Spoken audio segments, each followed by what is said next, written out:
తన యొక్క 100 మంది కొడుకులు చనిపోయిన తర్వాత గాంధారీదేవి ధృతరాష్ట్రులు ఇద్దరు కూడా శ్రీకృష్ణుని ఒక మాట అడుగుతారు.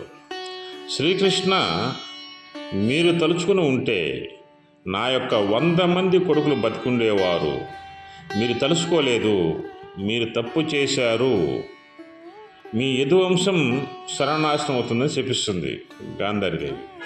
సరే అత్త అని ఒక మాట అడుగుతాడు శ్రీకృష్ణుడు గాంధారీదేవిని.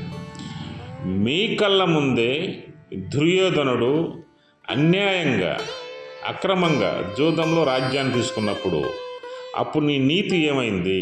అప్పుడు నువ్వు నోరు ఎందుకు తెరవలేదని అడుగుతాడు. అదేవిధంగా లక్క ఇంటిలో సొంత అన్నదమ్ముడు పిల్లల్ని తగలబెట్టినప్పుడు నీ భర్త ధృతరాష్ట్రుడి నీతి ఏమైంది? తగలబెట్టిని చచ్చిపోని అనుకున్నారు. అంటే ఒకటే ఆలోచించు, నువ్వు ఎదురువారిని ఏం చేయాలని కోరుకుంటావో అదే నీ జీవితంలో జరుగుతుంది. యద్భావం సద్భావతి, అదే జరిగింది. ఆనాడు నువ్వు నీ బిడ్డల్లో ధర్మం తప్పినా కరెక్ట్ అన్నావు. ఆ ధర్మం తప్పారు కాబట్టే అధర్మానికి లోనై అధర్మంతోనే వారు మరణించారు. ఇది తెలుసుకో అర్థానంగానే గాంధారీదేవి ధృతరాష్ట్రుడు లేచి నమస్కారం చేస్తారు శ్రీకృష్ణ భగవాను.